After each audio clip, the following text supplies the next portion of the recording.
श्रीगुरुभ्यो नमः। हरिः ओम। सहना भवतु सहनो भुनक्तु सह वीर्यं करवावहै तेजस्विनावधीतमस्तु मा विद्विषावहै। ओम शांति शांति शांति। हरिः ओम। शं नो मित्रः शं वरुणः शं नो भवर्तर्यमा शं नो इन्द्रो बृहस्पतिः शं नो विष्णुरुक्रमः। नमो ब्रह्मणे नमस्ते वायो त्वमेव प्रत्यक्षं ब्रह्मासि त्वमेव प्रत्यक्षं ब्रह्म वदिष्यामि ऋतं वदिष्यामि सत्यं वदिष्यामि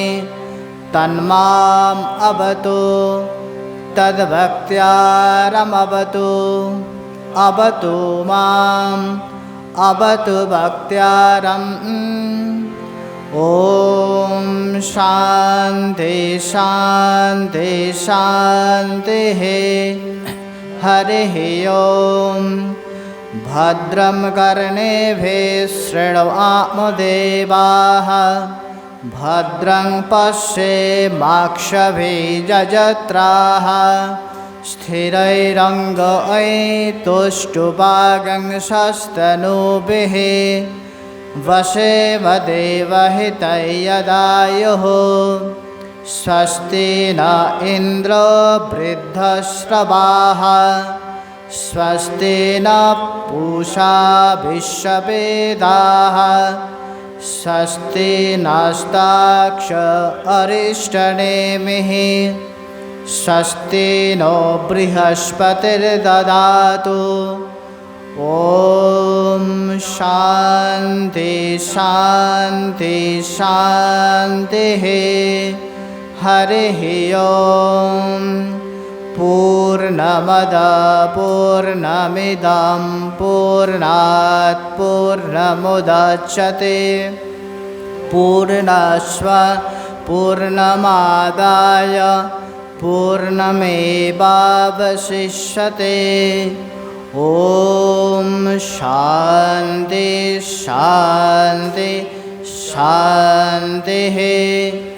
हरिः ओम। समवेत गीता पाठ आमादेर द्वितीय अध्याय षष्ठ अध्याय अष्टम अध्याय हाँ द्वितीय तृतीय और षष्ठ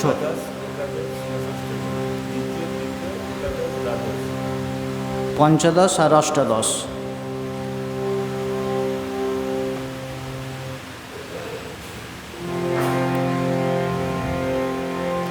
ओम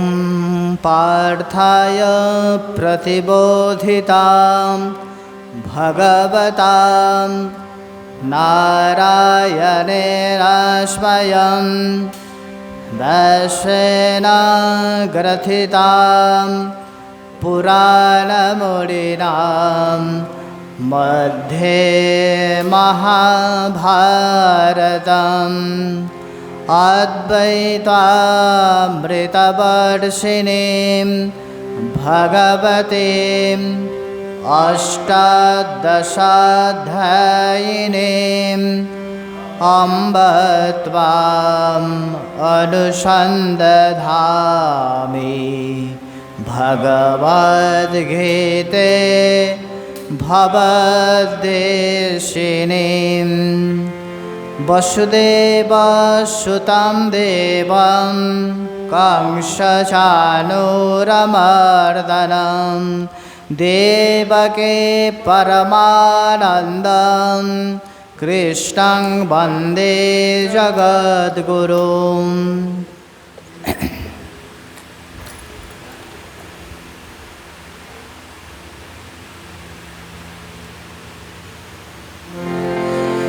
अथ द्वितीयोऽध्यायः। संजय उवाच तं तथा कृपयावेष्टम् अश्रुपूर्णाकुलेक्षणं विषेदन्तम् इदं वाक्यम् उवाच मधुसूदन। श्रीभगवानुवाच कुतस्त्वाकस्मलमिदं विषमे समुपस्थितम् अनार्यजुष्टम् असर्गम् अकीर्तिं करमर्जुन। क्लैवङ्मास्मगमः पार्थ नैतत्युपपद्यते क्षुद्रं हृदय दौर्बल्यं तक्ततिष्ठ परन्तप। अर्जुन उवाच कथं भीष्मम् अहं सङ्ख्ये द्रोणं च मधुसूदन। ईशुभिः प्रतियोत्स्वामि पूजाहार अरिसूदन।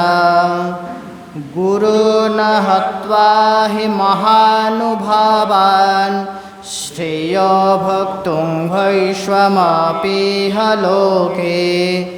हत्वार्थकामांस्तु गुरूनिहैव भुञ्जीय भोगान् रुधिरप्रदिग्धान्। न चैतद्विद्मः कतरन्नो गरीयो यद्वा जयेम यदि वा न जयेयो। याने बहत्वा न जिजीविषाम स्तेव स्थिता प्रमुखे धार्तराष्ट्राः। कार्पण्यदोषोपहत स्वभाव पृच्छामितां धर्मसम्मूढचेताः। यत्श्रेयसत्निश्चितं ब्रूहि तन्मे शिष्वस्तेऽहं स्वाधिमान्तां प्रपन्नं। नहि प्रपश्वामि ममापनुद्यात् यच्छोकमोक्षस्वरम् इन्द्रियाणाम्। अवाप्य भूमा वशवत्नरिध्यं राज्यं शूराणाम् अपि चाधिपत्यम्। संजय उवाच एवमुक्ता हृषीकेशं गुराकेशो परन्तप। नायत्स इति गोविन्दम् उक्त्वा तुष्टिं बभूवः। तमुवाच हृषीकेश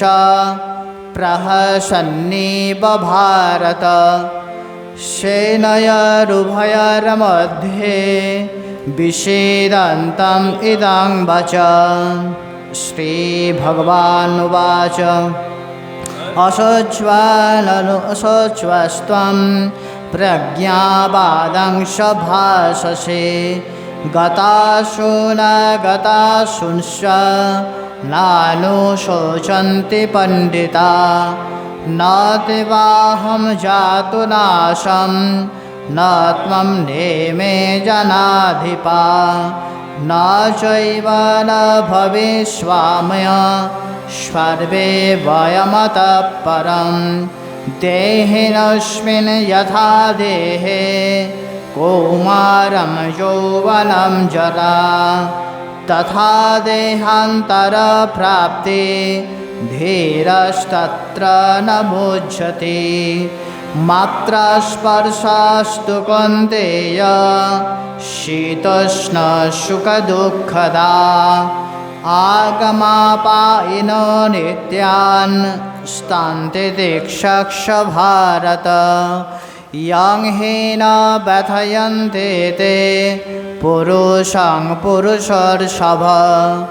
समदुःख्य सुखं धीरं सोऽमृतत्वाय कल्पते।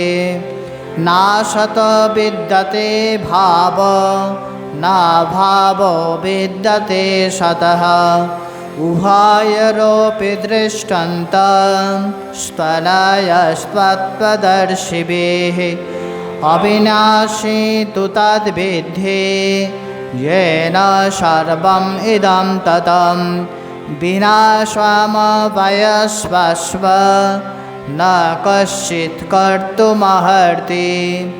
अन्तवन्त इमे देहा नित्यशक्ता शरीरिणा अनाशिन प्रमेयस्व तस्माद् युद्धस्य भारत या एनं वेत्ति हन्तारं यस्यैनं मन्यते हतम् उभौ तौ न विजानीत नायं हन्ति न हन्यते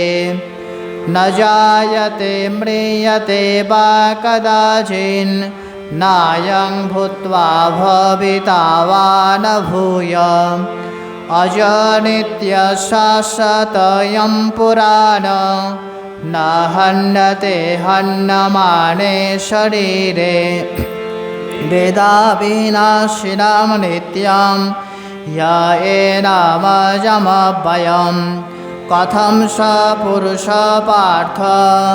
कं घातयति हन्तिकं वशांसि जीर्णानि यथा विहाय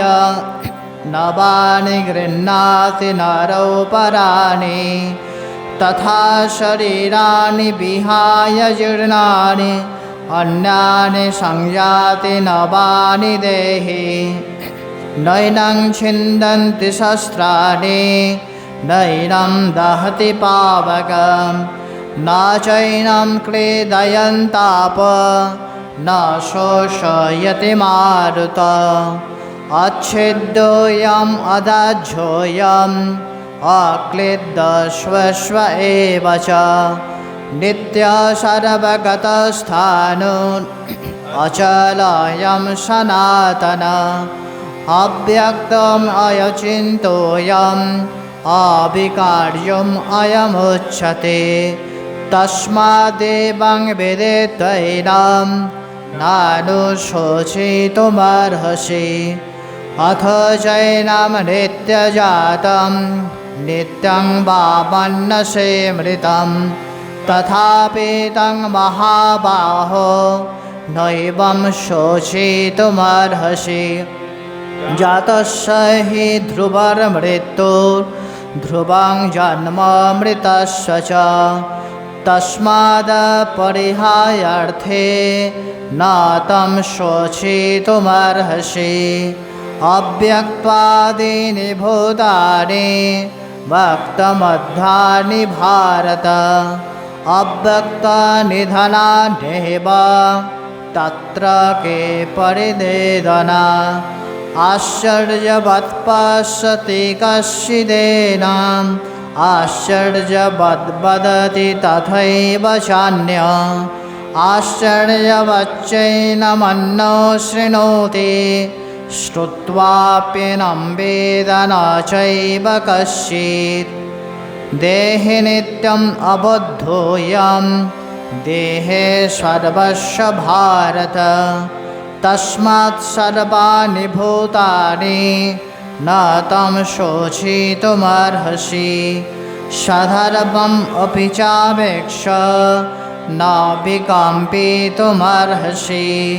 धर्माध्ये युद्धश्रेयन्नत् क्षत्रियस्य न विद्यते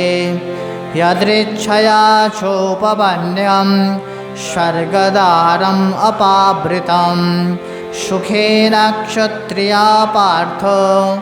लभन्ते युद्धमीदृशम् अथोचित्तमिमं धर्मं सङ्ग्रामं न करिष्यसि ततो सधर्मं कीर्तिं च हित्वा पापम् अवाप्स्यसि अकीर्तिं चापि भूतानि कथयिष्यन्ति ते वयं सम्भावितस्य च कीर्तिं मरणादतिरिच्यते भयाद्रणादुपरतं मंक्ष्वन्ते तां महारथा येषां च तं बहुमत भूत्वा यशस्शिलाघवम् अवच्यवादांश बहून् वदिष्यन्ति तवाहिता निन्दन्तस्तव सामर्थ्यं तत दुःखतरं नु किं हतो वा प्राप्स्यसि स्वर्गं जित्वा वा भोक्ष्यसे महीं तस्मादुत्तिष्ठ कौन्तेय युद्धाय कृतनिश्चय सुखे दुःखे समे कृत्वा लाभालाभो जयाजयो ततो युद्धाय युजस्व नैवं पापम् अवाप्स्यसि एषा ते विहिता सांख्ये बुद्धियोगेति मां शृणु बुद्ध्या युक्तजया पार्थो कर्मबन्धं प्रहास्यसि देहाभिक्रमणा स्वस्ति प्रत्यवाय न विद्यते स्वल्पमपश्वधर्मस्व त्रायते महतो भयात् व्यवसायात्मिका बुद्धिरेका कुरु नन्दन बहुशाकाहनन्तश्च बुद्धयो व्यवसायिनां यामिमां पुष्पितां वाचं प्रबद्धन्त विपश्चिता वेदवादरतः पार्थ नान्यदस्तीति वादिना कामात्मनो सर्गपरा जन्मकर्मफलप्रदां क्रियाविशेषबहुलां भोगैश्वर्यगतिं प्रति भोगैश्वर्यप्रसक्तानां तया परिहृतचेतसां व्यवसायात्मिका बुद्धिः समाधौ न विधीयते त्रैगुण्यविषया वेदा निस्त्रैगुण्य भवार्जुन निर्द्वन्द्वो नित्यसत्यस्थ निर्जगक्षेम आत्मवान् यावानर्थ उदपाने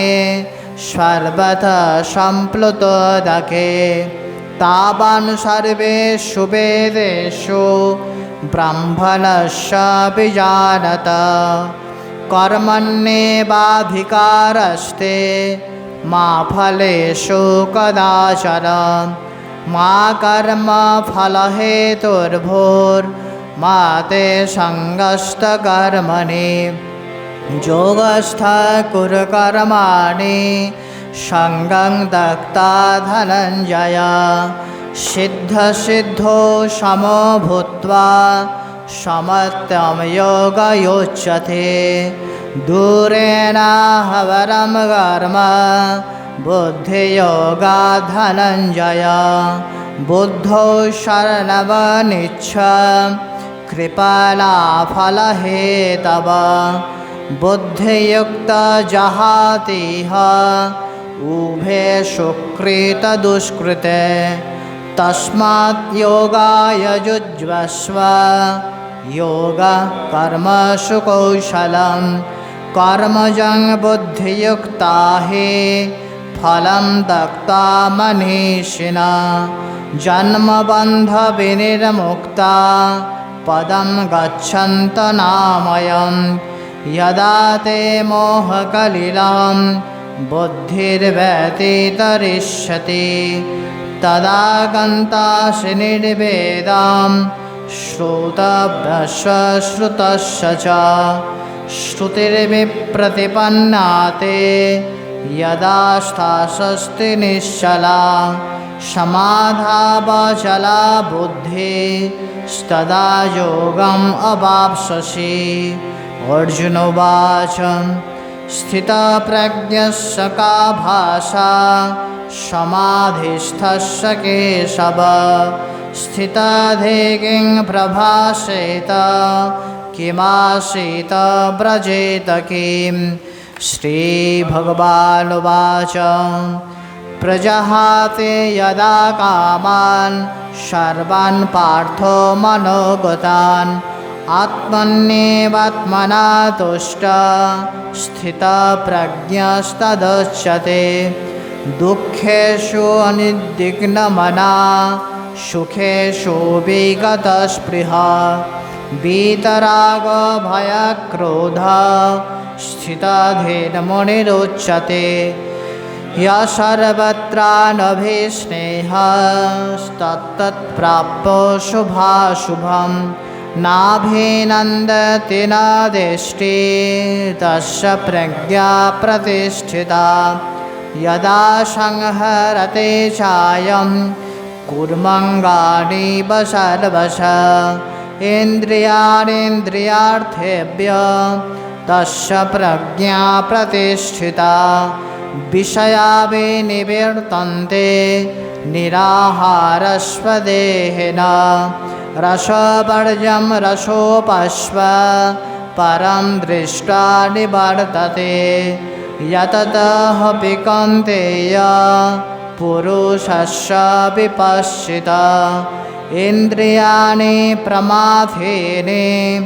हरन्ति प्रसवं मनः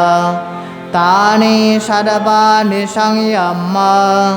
युक्तया वशे यस्येन्द्रियाणि तस्य प्रज्ञा प्रतिष्ठिता ध्यायत विषयान् पुंसः सङ्गस्तेषुपजायते सङ्गात् सञ्जायते कामः कामात् क्रोधाभिजायते क्रोधात् भवति सम्मोहः सम्मोहात् स्मृतिविभ्रमः स्मृतिर्भंशात् बुद्धिनाशः बुद्धिनाशात् प्रणश्यति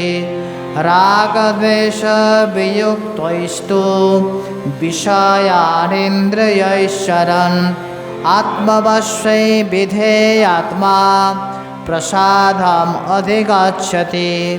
प्रसादे सर्वदुःखानां हानिरसोपजायते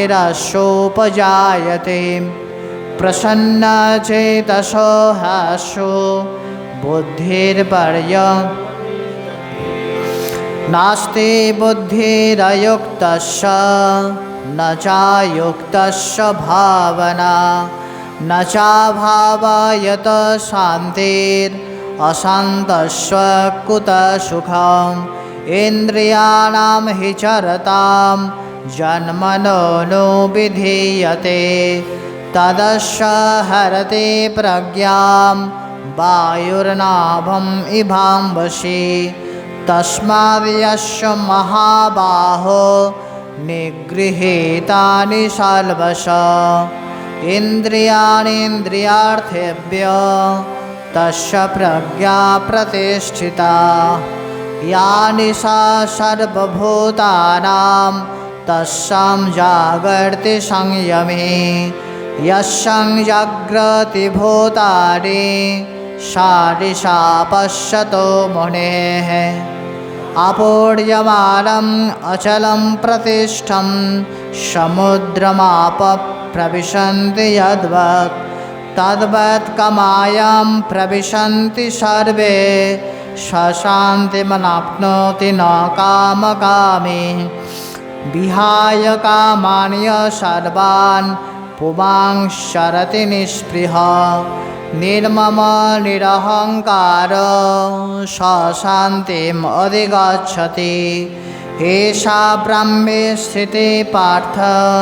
नैनं प्राप्य विमुह्यति स्थित्वा सामन्तकालेऽपि ब्रह्मनिर्वाणमृच्छति ॐ तत्सद् इति श्रीमद्भगवद्गीतासु उपनिषत्सु ब्रह्मविद्यायां योगशास्त्रे श्रीकृष्णार्जुनसंवादे सांख्ययोगो नाम द्वितीयोऽध्यायः। अथ तृतीयोऽध्यायः। अर्जुन उवाच जायसि चेत् कर्मणस्ते मता बुद्धिर्जनार्दन तत्किं कर्मणि घोरे मां नियोजयसि केशव व्यामिश्रेणेव वाक्येन बुद्धिं मोहयसीव मे तदेकं वद निश्चित्य येन श्रेयहमाप्नुयाम्। श्रीभगवानुवाच लोकेऽस्मिन् द्विविधा निष्ठा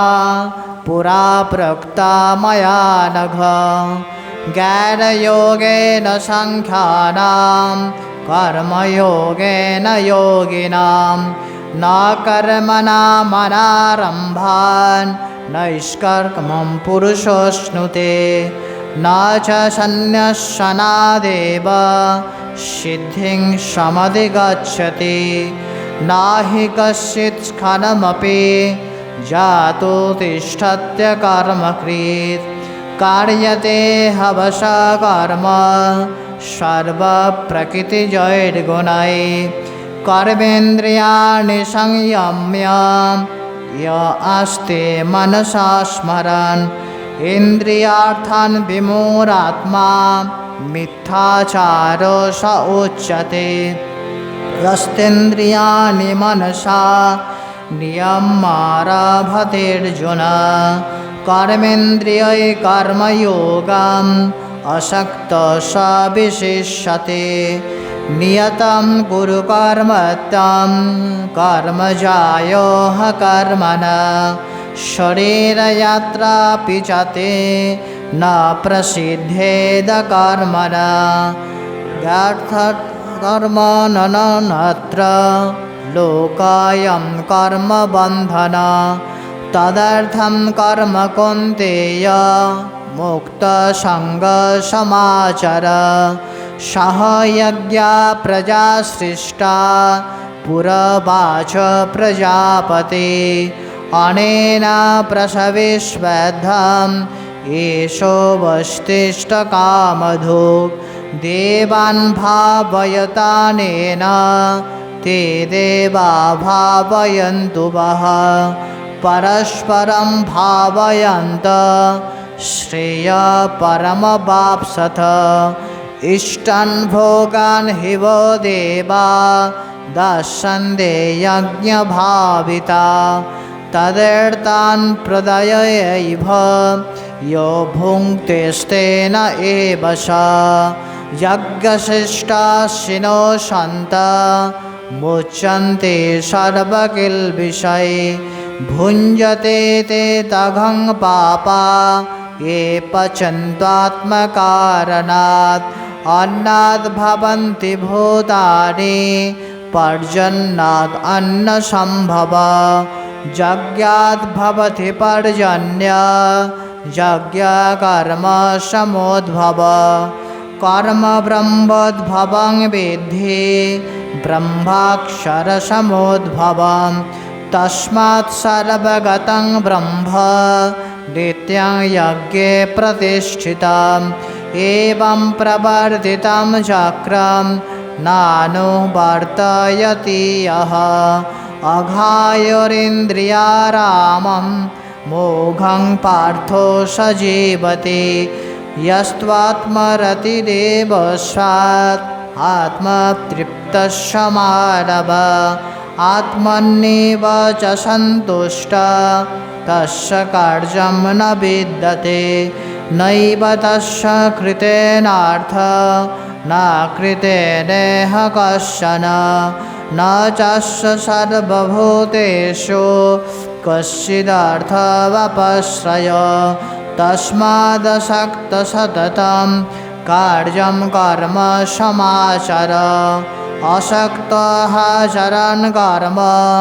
परमाप्नोति पुरुषः कर्मण्यैव हि संसिद्धिः अस्थिता जनकादयः लोकसङ्ग्रहमेवापि सम्पश्यन् कर्तुमहर्षि यद्यदाचरति श्रेष्ठस्तत्तदेवेतरो जनः स यत्प्रमाणं कुरुते लोकस्तदनुवर्तते न मे पार्थास्ति कर्तव्यं त्रिषु लोकेषु किञ्चन नालवाप्तम् अवाप्तव्यं वर्तयेव च कर्मणि यदेहं न वर्तेयं जातु कर्मन्न तन्द्रिता मम वर्त्वानुवर्तन्ते उत्सिदेयोरिमे लोका न कुर्यं कर्म चेदहं शङ्करस्य च कर्तास्वाम् उपहन्ना इमा प्रजाः शक्त्वा कर्म विद्यांशो यथा कुर्वन्ति भारत कुर्याद्विद्वांस्तथा शक्त चिकीर्षुलोकसङ्ग्रहं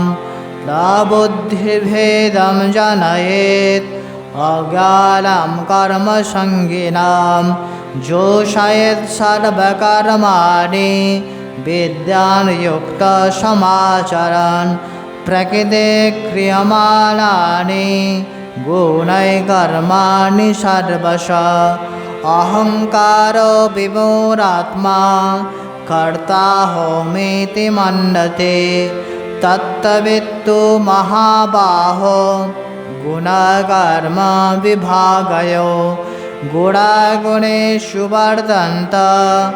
इति मत्या न सज्जते प्रकृतिर्गुणसम्मूढा सज्जन्ते गुणकर्मसु तान् कृत्स्नविदमन्दान् कृत्स्नभिन्न विचालयेत् मयि सर्वाणि कर्माणि सन्न्यस्याध्यात्मचेतसा निराशीर्मम भूत्वा युद्धस्य विगतजर ये मे मतमिदं नित्यम् अनुतिष्ठन्ति मानवा श्रद्धावन्त अनुसूयन्त मुच्यन्ते तेऽपि कर्मभिः एते तदभ्यसूयन्त नानुतिष्ठन्ति मे मतं सर्वज्ञानविमूढांस्तान् विद्धि नष्टान् चेतसा सदृशं चेष्टते सस्या प्रकृतिर्ज्ञानवानपि प्रकृतिं यान्ति भूतानि निग्रह किं करिष्यति इन्द्रियस्येन्द्रियार्थे रागदेशो व्यवस्थितः तयोर्न वशमागच्छेत् तोहस्य परिपन्थिनः श्रेयान् सधर्मविगुणा परधर्मात् सनुष्ठिता सधर्मे निधनं श्रेया परधर्म भयावह अर्जुन उवाच अथ केन प्रयुक्तोऽयं पापं चरति पुरुषः अनिच्छन्नपि वार्ष्णेय बलादेव नियोजितः श्रीभगवानुवाच काम एष क्रोध एष रजोगुणसमुद्भव महाशान महापाप्म्या विद्धेनामेह वैरिणां धूमेन व्रियते वह्निर्यथादर्शो मलेन च जथल्लेन वृतो गर्भस्तथा तेनेदमावृतम् आवृतं ज्ञानमेतेन ज्ञानेन नित्यवैरिणा कामरूपेण कौन्तेय दुष्पुरेणानलेन च इन्द्रियाणि मनोबुद्धिरस्वाधिष्ठानमुच्यते एतद्विमोहयोदेश्य ज्ञानमावृत्तदेहिनां तस्मात्तमिन्द्रियाण्यादौ नियम्य भरतर्षभ पाप्म्यानं प्रजहिहेनं ज्ञानविज्ञाननाशनम् इन्द्रियाणि पराण्याहुरिन्द्रियेभ्यो परं मनः मनसस्तु परा बुद्धिर् यो बुद्धे परतस्तु स एवं बुद्धे परं बुद्धा संस्तभ्यात्मानमात्मना जहे शत्रुं महाबाहो कामरूपं दुरासदम्। ॐ तत्सद् इति श्रीमद्भगवद्गीतासु उपनिषत्सु ब्रह्मविद्यायां योगशास्त्रे श्रीकृष्णार्जुनसंवादे कर्मयोग नाम तृतीयोऽध्यायः। अथो एकादशोऽध्यायः। अर्जुन उवाच मदनुग्रहाय परमं गुह्यम् अध्यात्मसंगितं यत्तयक्तं वचस्तेन मोहयं विगतो मम भवाप्पयो हि भूतानां श्रुतो विस्तरशो मया तत्यकमलपत्राक्ष माहात्म्यम् अपि चाभयम् एवमेतद् यथार्थ्यम् आत्मानं परमेश्वर द्रष्टुमिच्छामि ते रूपम् ऐश्वरं पुरुषोत्तम मन्यसे यदि तच्छक्यं मया द्रष्टुमिति प्रभो योगेश्वरो ततो मे तं दर्शयानात्मनाभयम्। श्रीभगवानुवाच पश्य मे पार्थरूपाणि शतशोऽथसहस्रश नानाविधानि दिव्यानि नानावर्णाकृतीनि च पश्यदित्यान् वसून् रुद्रान् अश्विनो मरुतस्तथा बहून् दृष्टपूर्वाणि पश्याश्चर्याणि भारत इहैकस्थं जगत्कृष्णं पश्चाद् सचराचरं मम देहे गुराकेश यच्च न द्रष्टुमिच्छसि न तु मां शक्यसे द्रष्टुम् अनेनैव सचक्षुषा दिव्यं ददामि ते चक्षु पश्य मे योगमैश्वरम्। संजय उवाच एवमुक्त्वा तत् राजन् महायोगेश्वर हरे दर्शयामास पार्थाय परमं रूपमैश्वरम् अनेकवक्त्रनयनम् अनेकाद्भुतदर्शनम् अनेकदिव्याभरणं दिव्यानेकद्यतायुधं दिव्यमल्लम्बरधरं दिव्यगन्धानुलेपनं सर्वैश्वर्यमयं देवम् अनन्तं विश्वतोमुखं देवे सूर्यसहस्रस्य भवेद्युगपदुत्थिता यदि भासदृशे साक्षात् भासस्तस्य महात्मना तत्रैकस्थं जगत्कृत्स्नम् अपश्यदेवदेवस्व शरीरे पाण्डवस्तदा ततो स विस्मयाविष्ट हृष्टरोमा धनञ्जय प्रणम्य शिरसा देवं कृताञ्जलिरभाषत। अर्जुन उवाच पश्यामि देवांस्तव देवदेहे सर्वांस्तथा भूतविशेषसङ्घान् ब्रह्माण्डमीशं कमलासनस्थ वृषींश सर्वानुरगांश दिव्यान् अनेकबाहोदरवक्त्रनेत्रं पश्यामि तं सार्वतोऽनन्तरूपं नान्तं न मध्यं न पुनस्तवादिं पश्यामि विश्वेश्वर विश्वरूप किरीटिनं गदिनं चक्रिणं च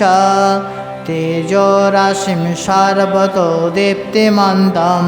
पश्यामि तं दुर्निरीक्षं समन्तात् दीप्तानलार्कद्युतिमप्रमेयं तमक्षरं परमं वेदितव्यं तमस्य विश्वस्य परं निधानम्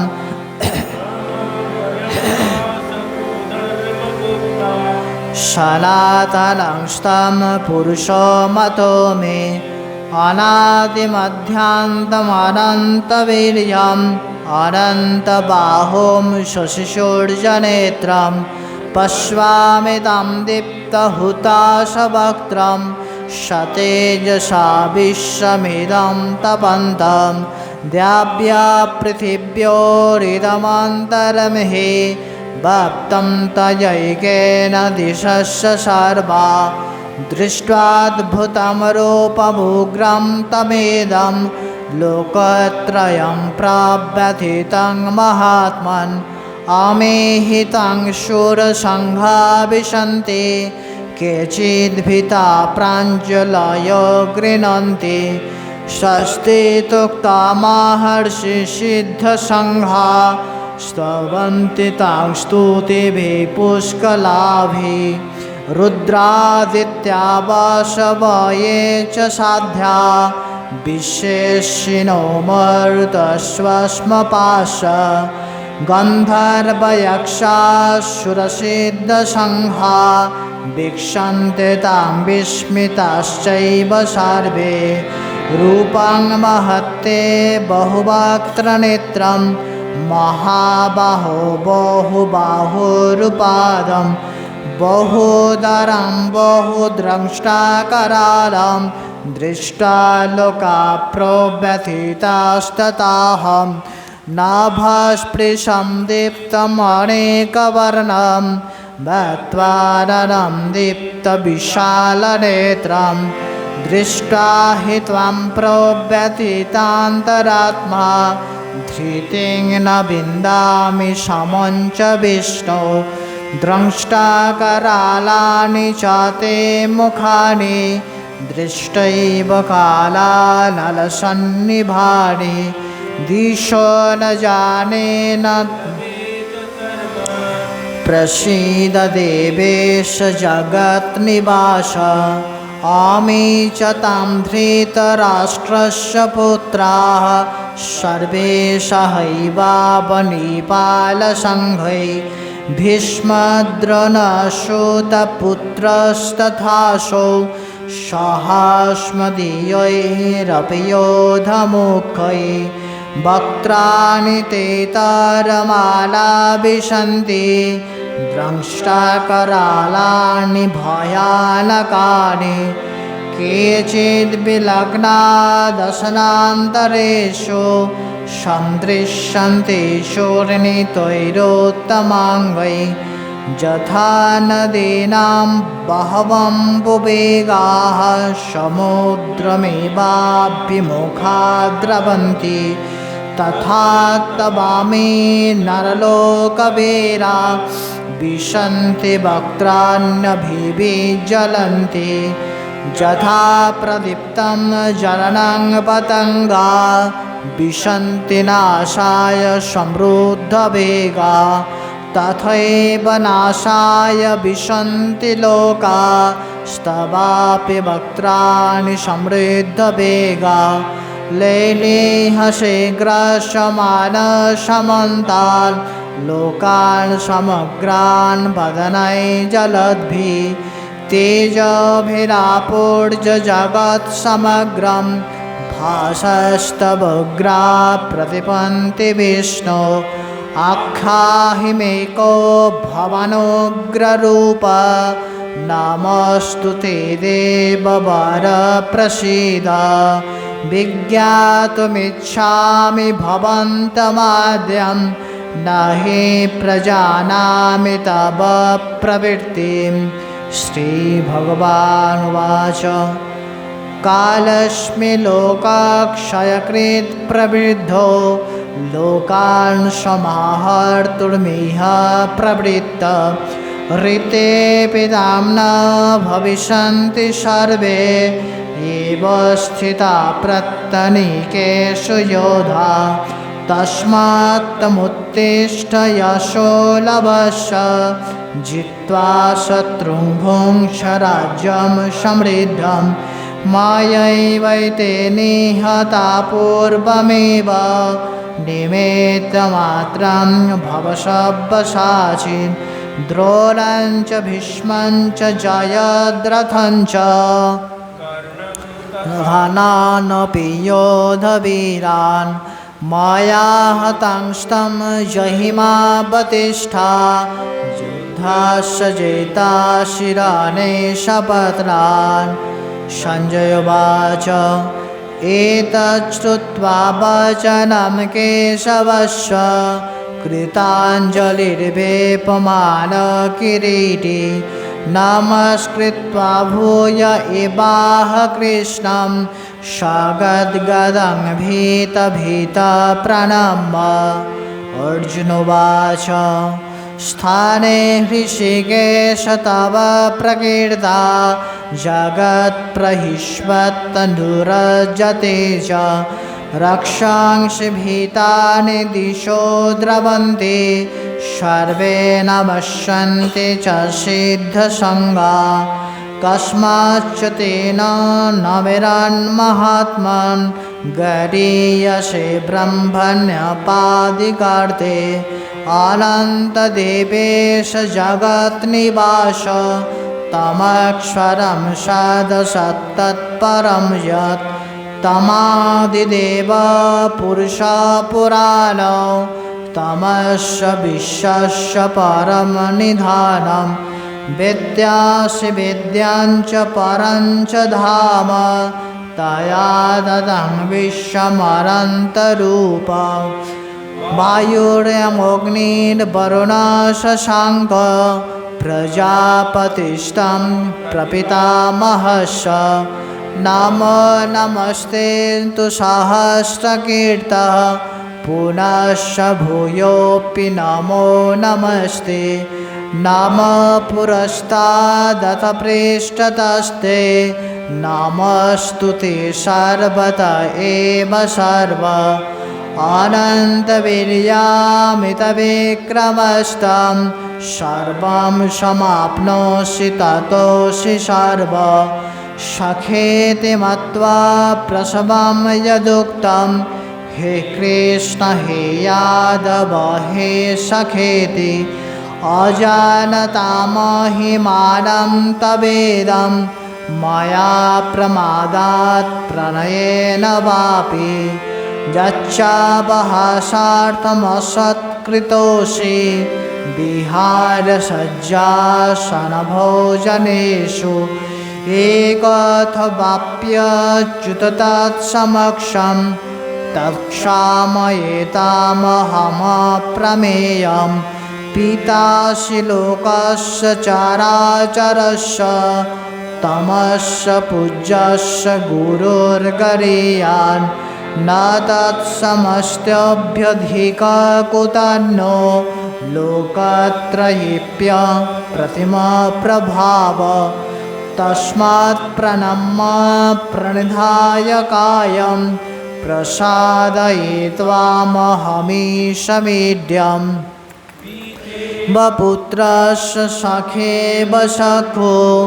प्रियप्रियायार्हसि देवशोरुम् अदृष्टपूर्वं हृषितोऽस्मि दृष्टा भयेन च प्रव्यथितं मनो मे तदेव मे दर्शय देवरूपं प्रसीद देवेश जगन्निवास किरीटिनं गदिनं चक्रहस्तमिच्छामि तं द्रष्टुमहं तथैव तेनैव रूपेण चतुर्भुजेन सहस्रबाहो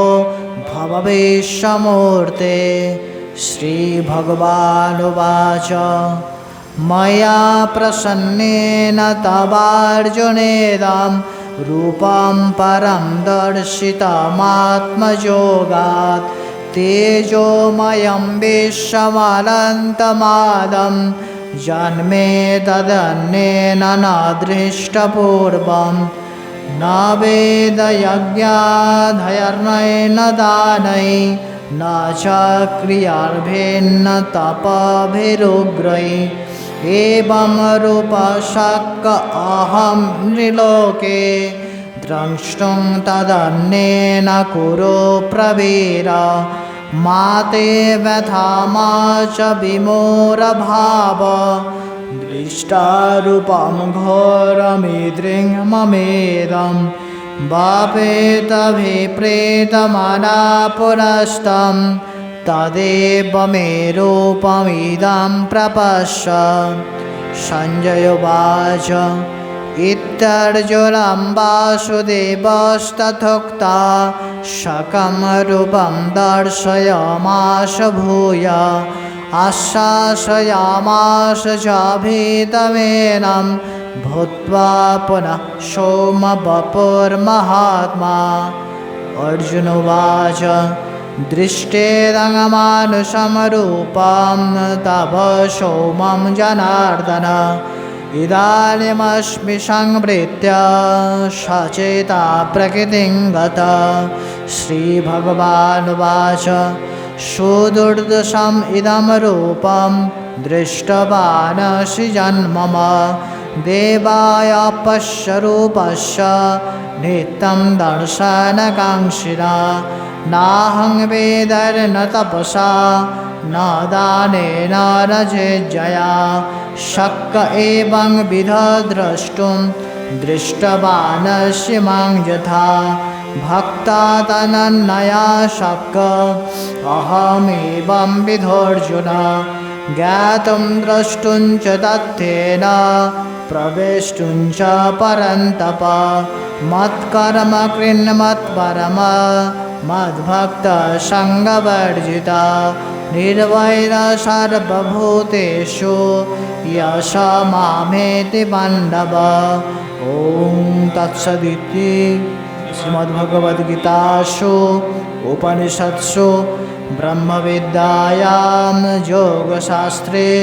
श्रीकृष्णार्जुनसंवादे विश्वरूपदर्शनयोगो नाम एकादशोऽध्याय अथो द्वादशोऽध्यायः। अर्जुन उवाच एवं सततयुक्ता ये भक्तास्तं पर्युपासते ये चापक्षरमभक्तं तेषां के योगवित्तमा। श्रीभगवानुवाच मय्यावेश्य मनो ये मां नित्ययुक्ता उपासते श्रद्धया परयोपेतास्ते मे युक्ततमा मता ये चाक्षरम् अनिर्देशम् अव्यक्तं पर्युपासते सर्वत्र गमचिन्तं च कूटस्थम् अचलं ध्रुवं संयमेन्द्रियग्रामं सर्वत्र समबुद्धया ते प्राप्नुवन्ति मामेव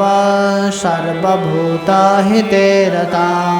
क्लेशधिकतरस्तेषाम् अव्यक्तासक्तचेतसाम् अव्यक्ता हि गतिर्दुःख्यं देहवद्भिरवाप्यते ये तु सर्वाणि कर्माणि मयि सन्न्यस्य मत्परा अनन्येनैव योगेन मां ध्यायन्तो उपासते तेषामहं समुद्धर्ता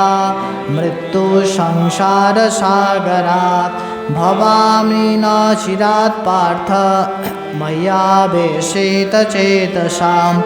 मय्येव मनयादत्स मयि बुद्धिं निवेशय निवशेषस्य मय्येव अत ऊर्ध्वं न संशय अथ चित्तं समाधातुं न शक्नोषि मयि स्थिरम् अभ्यासयोगेन ततो मामिच्छाप्तुं धनञ्जय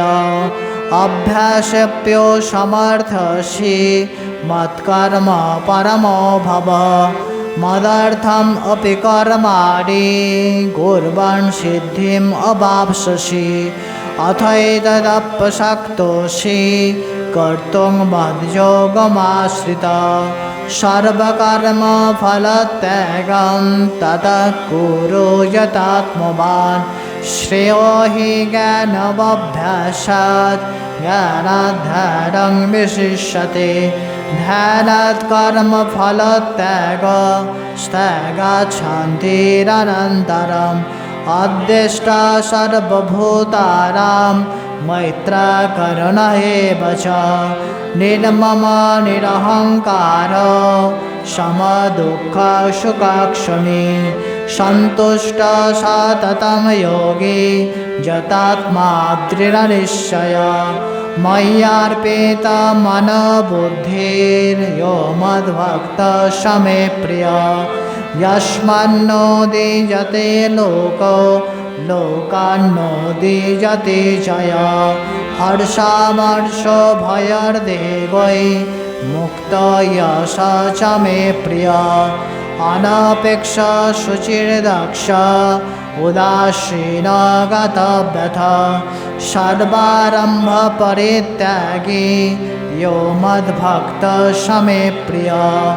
यो न हृष्यति न द्वेष्टि न शोचति न काङ्क्षति शुभाशुभपरित्यागी भक्तिमान् स मे प्रियः समशत्रौ च मित्रे च तथा मानापमानय शीतोष्णसुखदुःखेषु समसङ्गविवर्जितः तुल्यनिन्दास्तुतिर्मौनी सन्तुष्ट येन केनचित् अनिकेतस्थिरमतिर्भक्तिमान् मे प्रियो नर ये तु धर्मामृतमिदं यथक्तं पर्युपासते श्रद्धाना मत्परमा भक्तास्तेतीव मे प्रिया। ॐ तत्सदिति श्रीमद्भगवद्गीतासु उपनिषत्सु ब्रह्मविद्यायां योगशास्त्रे श्रीकृष्णार्जुनसंवादे भक्तियोग नाम द्वादशोऽध्यायः अथो पञ्चदशोऽध्यायः। श्रीभगवानुवाच असतं प्राहुरभयं छन्दांसि यस्य पर्णानि यस्तं वेद स वेदवित् अधस्य ऊर्ध्वं प्रसित्वा तस्य शाखा गुणप्रवृद्धा विषयप्रबाला अधस्य मूल्यान्यनुसन्ततानि कर्माणि बन्धानि मनुष्यलोके न रूपमस्येय तथापो नान्तो च नादि न च सम्प्रतिष्ठा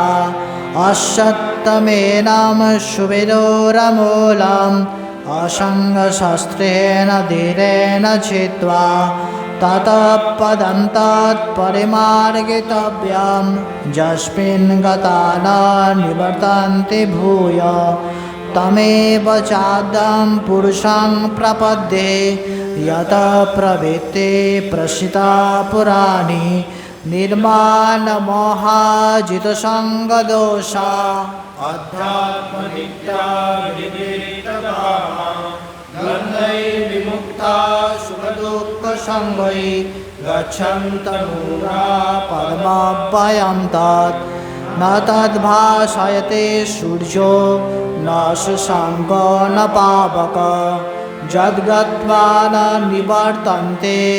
तद्धाम परमं मम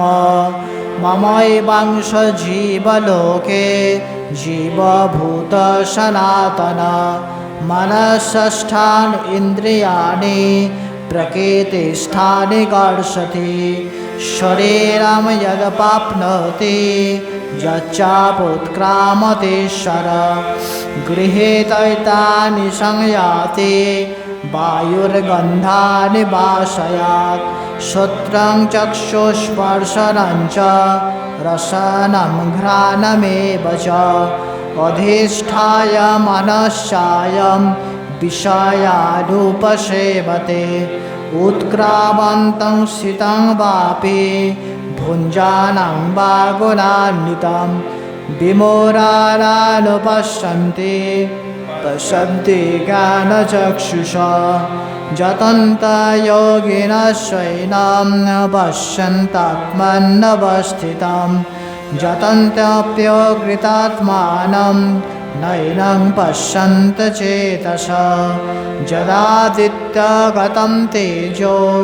जगद्भासयतेऽखिलं यच्चन्द्रमसि यच्चाग्नौ तत्तेजविद्धि मामकम् गामाविश्य च भूतानि धारयाम्योऽहमोजसा पुष्णामि चौषधी सर्वा सोम भूत्वा रसात्मकः अहं वैश्वानरो भूत्वा प्राणिनां देहमाश्रितः प्राणापानो समायुक्तः पचावन्नं चतुर्विधं सर्वस्य चाहं हृदि सन्निविष्टः मत्तस्मृतिर्ज्ञानं अपोहनं च वेदैश्च सर्वैरहमेव वेद्यः वेदान्तकृद्वेदविदेव चाहं दाविमो पुरुषो लोके क्षरक्षर एव च क्षरः सर्वाणि भूतानि उत्तमपुरुषस्तन्यः परमात्मेत्युदाहृतः यो लोकत्रयमाविश्य विभर्तव्य ईश्वरः यस्मात्कर्मति अहम् अक्षरादपि चोत्तमः अतस्मै लोके वेदे च प्रथितः पुरुषोत्तमः यो मामेव सम्मूढः जानाति पुरुषोत्तमः स सर्वविद् भजति मां सर्वभावेन भारत इति गुह्यतमं शास्त्रम् इदमुक्तं मया नघ एतद्बुद्धा बुद्धिमान् स्यात् कृतकृत्यस्य भारत। ॐ तत्सदिति श्रीमद्भगवद्गीतासु उपनिषत्सु ब्रह्मविद्यायां योगशास्त्रे श्रीकृष्णार्जुनसंवादे पुरुषोत्तमयोगो नाम पञ्चदशोऽध्यायः। अथो अष्टादशोऽध्यायः। अर्जुन उवाच सन्न्यासस्य महाबाहो तत्त्वमिच्छामि वेदितुं त्यागस्य च हृषीकेश पृथक् केशिनिषूदन। श्रीभगवानुवाच काम्यानं कर्मणां सन्न्यासं कवयो विदुः सर्वकर्मफलत्यागं प्राहुस्त्यागं विचक्षणा त्याजं दोषे वदन्ते के कर्म प्राहुर्मनीषिणः यज्ञदान तपः कर्म न त्याजम् इति चापरे निश्चयं शृणु मे तत्र त्यागे भरतसत्तमः त्यागो हि पुरुषो व्याघ्र त्रिविधः सम्प्रकीर्तितः यज्ञदान तपः कर्म न त्याजं कार्यमेव तत् यज्ञदानं तपश्चैव पावनानि मनीषिणाम् एतान्नपेतकर्माणि सङ्गं त्यक्त्वा फलानि च कर्तव्यानीति मे पार्थ नियतस्य तु सन्न्यासः कर्मणो नोपपद्यते महातस्य परित्यागस्तामसः परिकीर्तितः दुःखमित्येव यत्कर्म कायक्लेशो भयात् त्यजेत् स कृत्वा राजसं त्यागं नैव त्यागफलं लभेत् कार्यमित्येव यत्कर्म नियतं क्रियते अर्जुन सङ्गं त्यक्त्वा फलं चैव शतैगो सात्विको मत न देष्ट कुशलं कर्म कुशालेनानुसज्जते त्यागी सत्यसमाविष्ट मेधावी छिन्न संशय न हि देहभृता शक्यं त्यक्तुं कर्मान्न शेषत जस्तु कर्मफलत्यागी स त्यागित्वभिधीयते अनिष्टं इष्टं मिश्रं च त्रिविधं कर्मण फलं भवत्यत्यागिनं प्रेत्य न तु सन्न्यासिनां गच्छेत् पञ्चैतानि महाबाहो कारणानि निबोध मे सांख्ये कृतान्ते प्रक्तानि सिद्धये सर्वकर्मणाम् अधिष्ठानं तथा कर्ता करणं च पृथग्विधं विवेदस्य पृथक् चेष्टा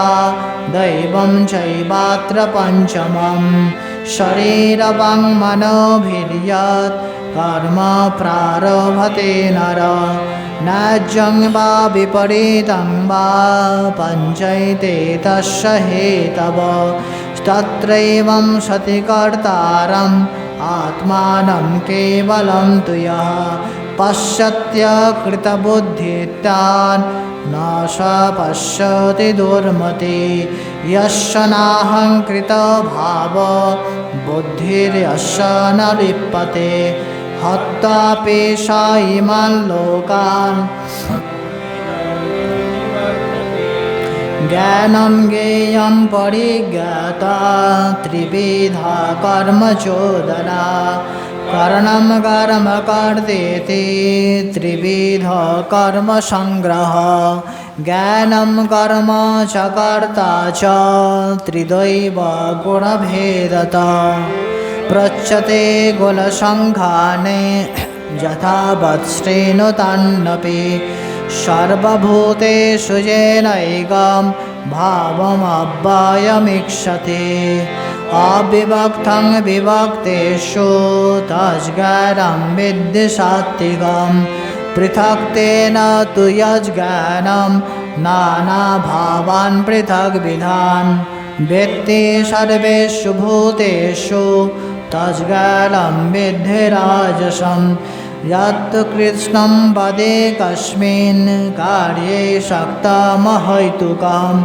अतर्थार्थो बदल्पञ्च तत्तामहसम् उदाहृतं नियतं सङ्गरहितम् अरागोदेशतकृतम् अफलप्रेप्सुना कर्म यत्तत् सात्विकमुच्यते यत्तु कामेप्सुना कर्म साहङ्कारेण वा पुनः क्रियते बहुलायासं तद्राजसमुदाहृतम् अनुबन्धं क्षयं हिंसाम् अनवेक्षो च पौरुषं महाधारभते कर्म यत्तत्त्वामसमुच्यते युक्तसंज्ञनहङ्वादी धृत्युत्साहसमन्वित सिद्धसिद्धो निर्विकार कर्ता सात्विकयुच्यते रागे कर्मफलप्रेप्सुत् लुब्धहिंसात्मको शुचि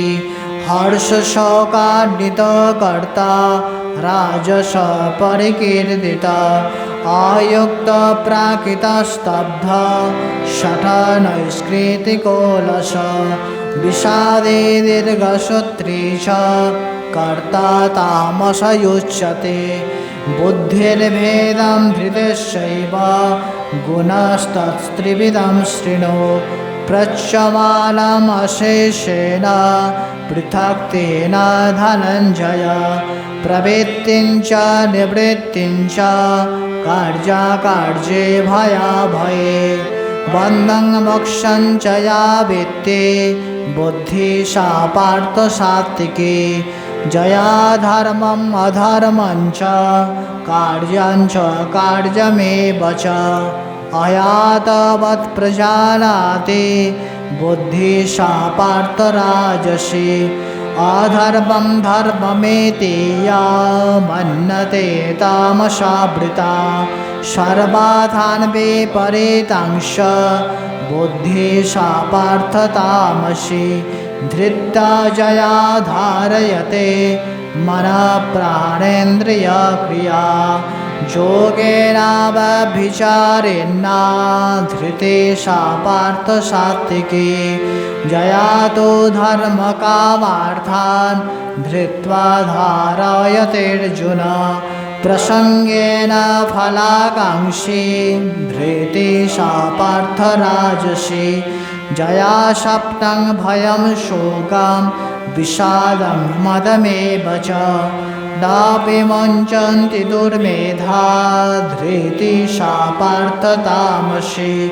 सुखं तिदानीं त्रिविधं शृणु मे भरतर्षभ अभ्यासात् रमते अत्र दुःखं तञ्च निगच्छति गतग्रे विषमिव परिणामे मृतो पापं तत्सुखं सात्विकं प्रोक्तम् आत्मबुद्धिप्रसादजं विषयेन्द्रियसंयोगात् यतग्रे मृतो पापं परिणामे विषमिव तत्सुखं राजसंस्मृतं यदग्रे चानुबन्धे च सुखं मोहनमात्मनः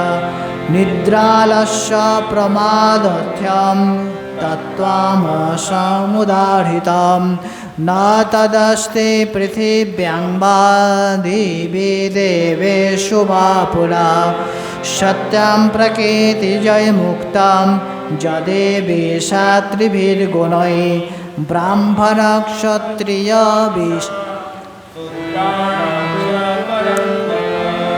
कर्माणि प्रविभक्तानि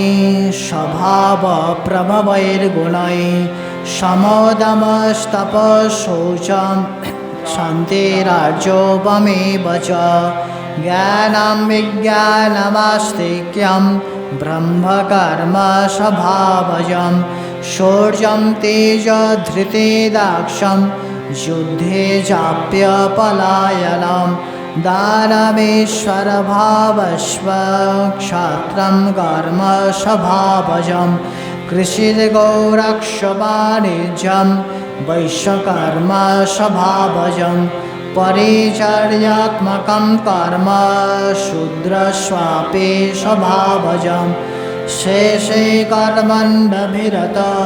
संसिद्धिं लभते नर सकर्मनिरत सिद्धिं यथा प्रवृत्तिर्भूतानां येन सर्वमिदं ततं सकर्मणा तमर्भच सिद्धिं विन्दति मानव श्रेयान् स्वधर्मविगुणा परधर्मात् सनुष्ठितात् स्वभावनियतं कर्म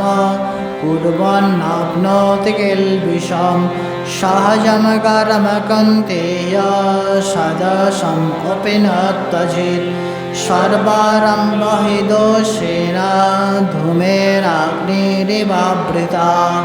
असक्तबुद्धि सर्वत्र जितात्मा विगतस्पृह नैष्कर्म सिद्धिं परमां सन्न्यासेनाभिगच्छति सिद्धिं प्राप्तो यथा ब्रह्म तथाप्नोति निबोध मे समासेनैव कौन्तेय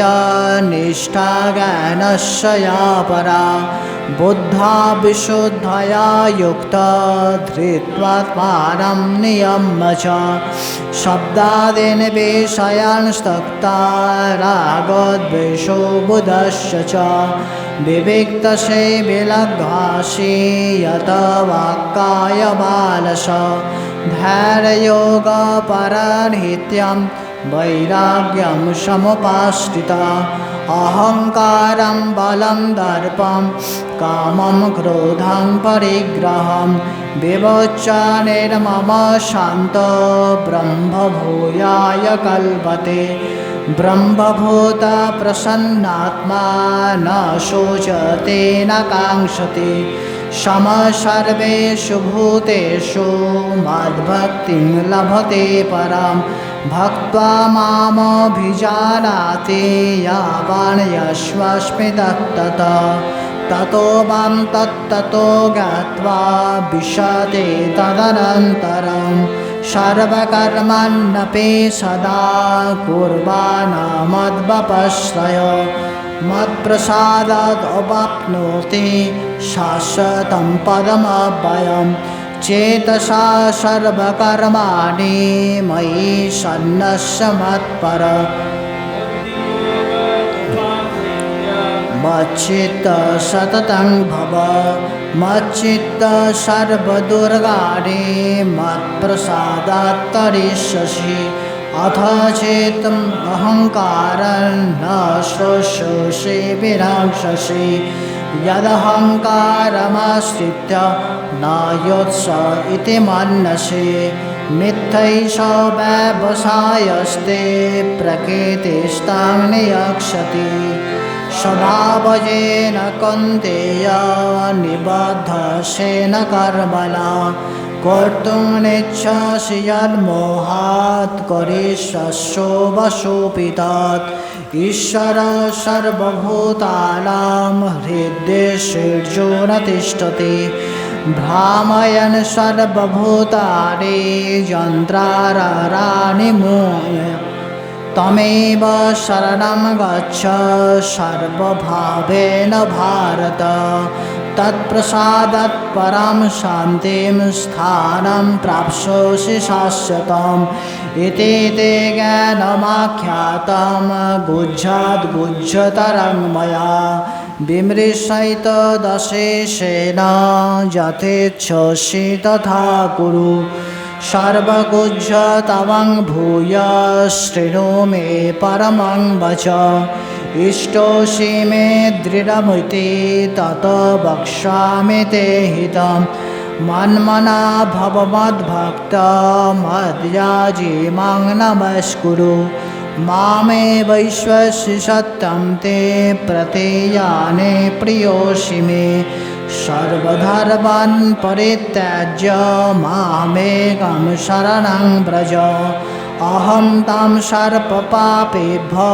मोक्षयिष्यामि मा शुच इदं ते न तपस्काय न भक्ताय कदाचन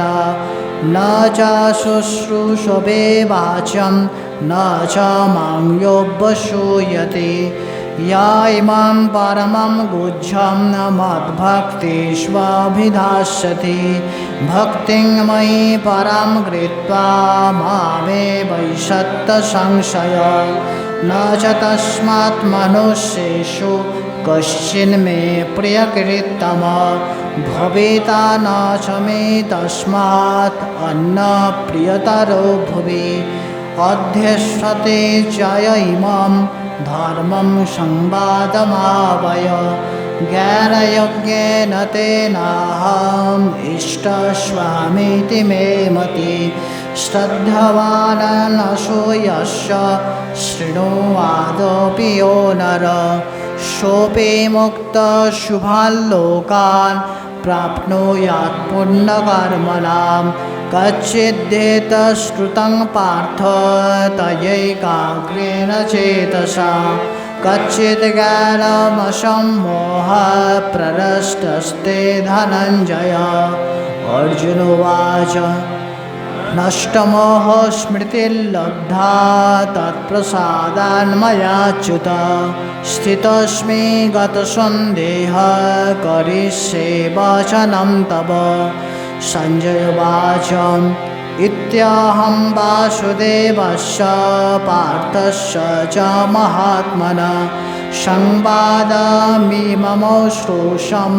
अद्भुतं रोमहर्षणं व्यासप्रसादात् श्रुतवान् एतत् गुह्यम् अहं परं योगं योगेश्वरात् कृष्णात् साक्षात् कथयत स्वयं राजन् संस्मृत्य संवादमिममद्भुतं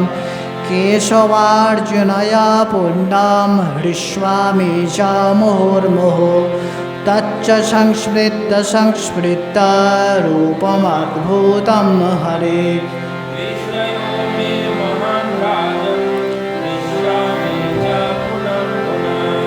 यत्र योगेश्वर कृष्ण यत्र पार्थ धनुर्धर तत्र श्रीर्विजयर्भूतिर्ध्रुवाणीतिर्मतिर्मम यत्र योगेश्वर कृष्ण यत्र पार्थ धनुर्धर तत्र श्रीर्विजयर्भूतिर्ध्रुवाणीतिर्मतिर्मम ओम तत्सदिति श्रीमद्भगवद्गीतासु उपनिषत्सु योगशास्त्रे श्रीकृष्णार्जुन संवादे मोक्षसन्न्यासयोगराम अष्टादशोऽध्यायः। ओम शांति शांति शांतिः हरिः ओम तत्सत् श्रीरामकृष्णार्पणमस्तु। जय श्री गुरु महाराज जी की जय। जय महामाई की जय। जय स्वामी जी महाराज जी की जय। जय गंगा विशालक्षी मनसा माई के जय। जय कपिल मुनि महाराज जी के जय। जय वृंदावन बिहारी लाल जी के जय।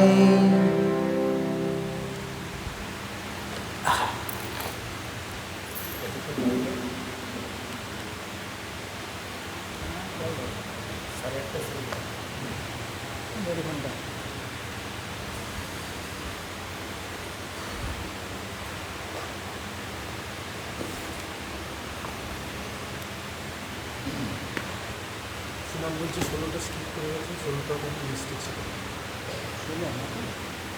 হ্যাঁ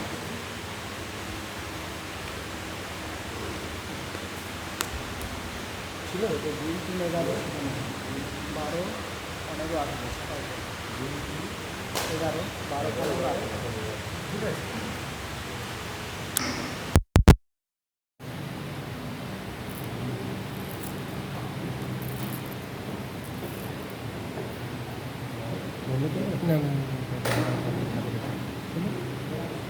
সারাক্ষণটাই দিতে হয়।